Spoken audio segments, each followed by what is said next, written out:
Joining me today is Dean Stark, president of Lloydminster Minor Hockey Association, just to give me a little bit of a recap on this year. So this year was really some contrasting seasons. In January, there was all the COVID restrictions and hockey was a little bit more difficult to play compared to now where it's a lot more open. What's that been like for you guys? Well, this season, Josh, is going way better than last. By this time last year, we were already shut down because of COVID-19. So we were shut down November 27th last year. We did manage to squeeze in a development season, a 6-week skate that ran right up until the Easter break, and we managed to get that in at the end of the year. But that was all the ice time that the members got last year. This year we were able to go through our evaluation process. There was no physical distancing required on the ice like there was a year ago. So we were able to run proper evaluations. We brought in our outside evaluating company and got through our evaluations and team formations.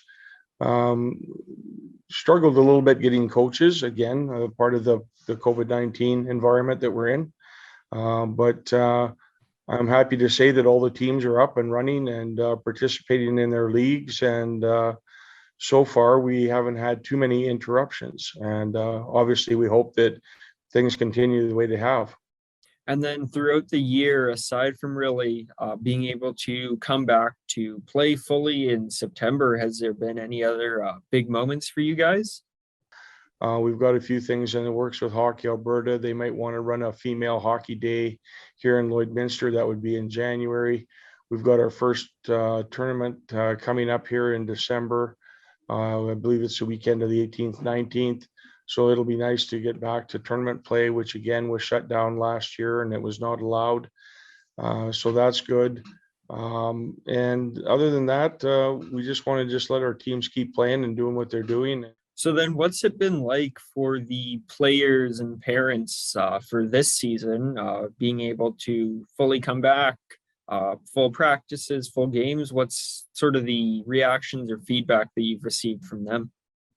I don't want to use the word normal, Josh, because I still think we're certainly not back to where we were pre-COVID. I don't know if we'll ever get back quite back to there, but at least now our players and parents are able to come into the facility. They just have to abide by the masking requirements. The players are allowed to skate on the ice this year without masks. Last year, even when they participated in that development skate, they had to wear masks on the ice. So there's been some changes to some of those rules, and this made it a lot easier on the athletes to be out on the ice and participate. A lot of them found it difficult skating with a mask on, especially when they were competing. So, we're back to as normal as we've been in the last 2 years, and the kids are back enjoying the game again. So you've definitely faced challenges this year with COVID in the beginning of the year. But now, aside from restrictions and all that, have you guys faced any other challenges? First of all, there's really two major challenges. One has been there's just a lower registration rate. We're down a few members. I would say, I believe when I first came on January 15th of 2020, the association was somewhere around 1,200 or just over 1,200 in membership. Last year we were down to just over 1,000, and this year again we're probably around 1,050, 1,060. So 1,060 members. So we're down a little bit from where we were pre-COVID, probably that 15% kind of number.